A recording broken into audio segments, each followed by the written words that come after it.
sa pulpa kay Bibi Sara 2016 pa na kay Pangulong Duterte, kasi nakita ko ang kanyang pagiging Pangulo na may tapang at may dignidad na kaya niyang ipaglaban ng bansang Pilipinas. Pagka kami ay naniniwala kay Bibi Sara na wala siyang kasalanan, ginawa lang niya ang karapatan niya bilang isang Vice President upang ang kanyang mga gawain ay nagpapatuloy pa rin.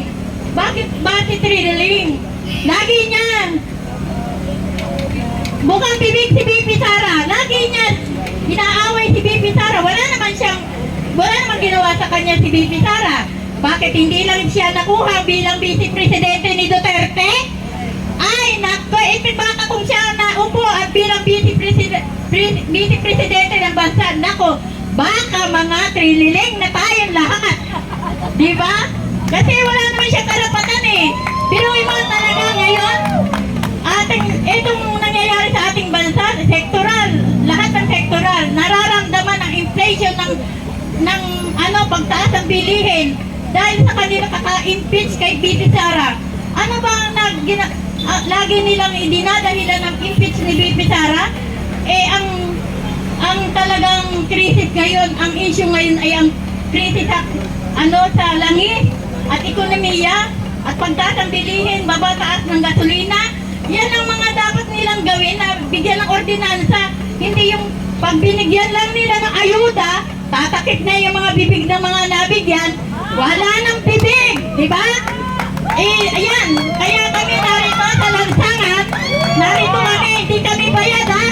Ako talaga, sumusuporta ako mula sa pulpa kay Bibi Sara 2016 pa na kay Pangulong Duterte, kasi nakita ko ang kanyang pagiging Pangulo na may tapang at may dignidad na kaya niyang ipaglaban ng bansang Pilipinas, kaya niyang tayuan. Kung may mga problema, kaya niyang lutasin. Paano na ngayon si BBM?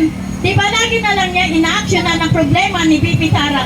Bakit? Wala pa silang ginawa kundi yung mga maleta na lang ang hanapin at itago para kami ditong mga tao ay nakatanga lang at ang mga nabibiyayaan ay mga nandaan sa Senado na mga kurap. Hindi ba hindi naman tama yun? Kasi kami mahihirap eh. Nadarama ko ngayon ang paghihirap ko. Solo parent ako noon. Kahit solo parent ako, hindi ko nararamdaman dahil ang biyaya nung nakaupo pa si Pangulong Duterte, bukas palad. Ngayon, Diyos ko, yung baleta nakatago na, ibibigay pa sa mga kurap. Ngayon, paano na ngayon, di ba? Flood control, babahain na naman kami. Ang issue talaga ay para sa taong bayan na pag-aangin ang buhay namin, hindi pahirapan kami. Kami po ay nananawagan sa mga 13 senador na minority na ipagkaloob naman sa amin ang karapatan namin na kami inyong tulungan.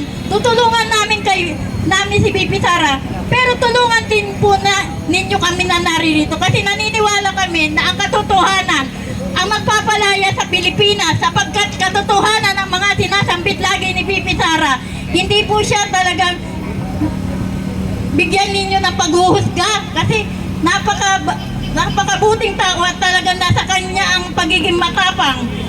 Pero andito siya, nagmamalasakit pa rin sa amin.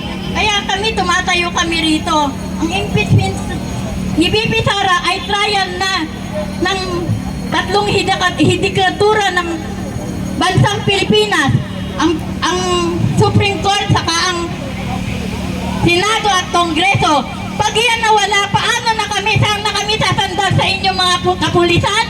Paano proteksyon namin sa mga MPA? Paano na kami? Nawala ng batas, bendalaw na, di ba? Di ba? Wala na kaming alam kung ano na mangyayari ngayon sa bansang Pilipinas. Kung magpapatuloy ang ganito, asaan ang hustisya? Asaan ang karapatan namin bilang mamamayan? Kung ano ang sasandigan naming batas? Wala na, kasi hindi na namin alam. Maigit, nagpapasalamat kami sa Diyos at naluklok at binigyan niya ng karapatan na 13 senador na maupuan na maging aming kakampi. Yan lang ang aming dalangin at lagi namin sinasambit na ang Panginoon Diyos ang magbubunga ng katotohanan sa mga inaaping gaya namin. Sa totoo lang talaga, hirap na ang bansa, hindi lang nakikita ng mga taong bayan. Kaya ang mahal na Pangulong Duterte, kahit nandun siya sa bansa na Hague, dapat hindi siya doon ikinulong. Dito dapat ang hustisya, hindi dapat ang kinukulong doon si Trililing.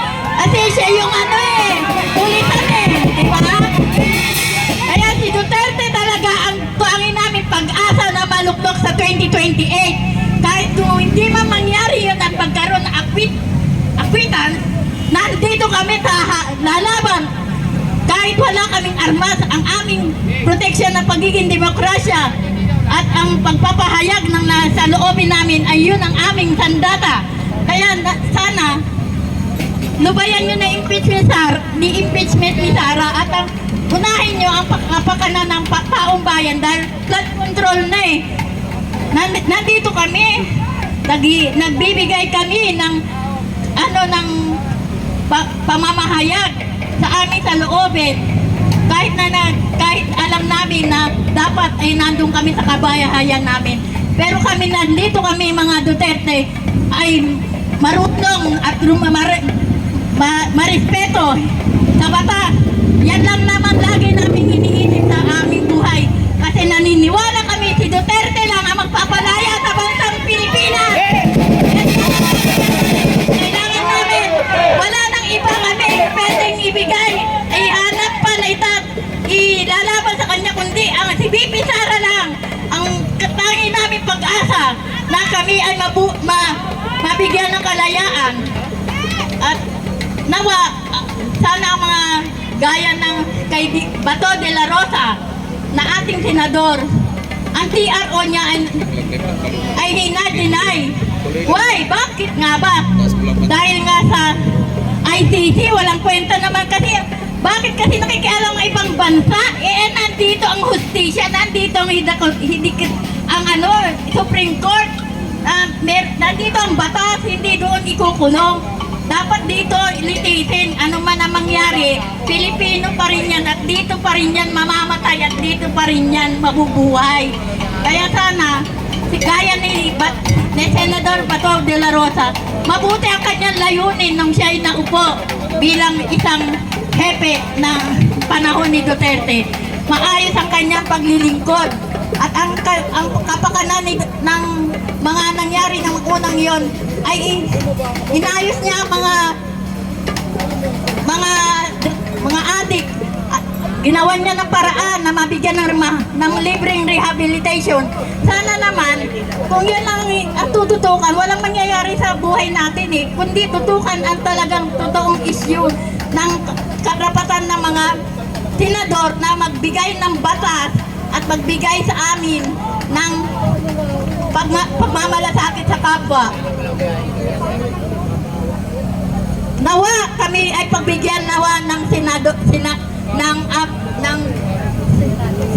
sa aming mga kahilingan, sapagkat isa lamang yan sandigan ng katotohanan. Pag ito pa ang nawala at 13 lang ang aming kakampi, ang Panginoon Diyos lamang ang aalalay sa kanila at bigyan sila ng kalakasan at katotohanan lamang ang kanilang pwede nilang maipagkaloob sa amin.